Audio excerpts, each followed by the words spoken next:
Hi guys, part 3 ng pagpapackaging. Mag-exchange gift kami ng pinsan ko.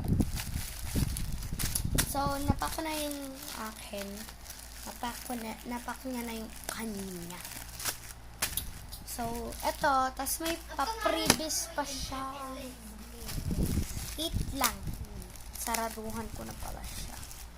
Yan yung laman niya. 3 hair bands. 1 bracelet. And isa pang hair band. Ang dami ng hair band.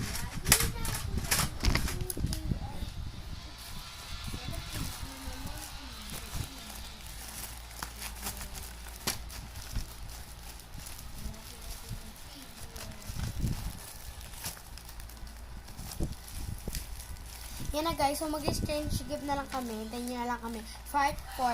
Bye-bye!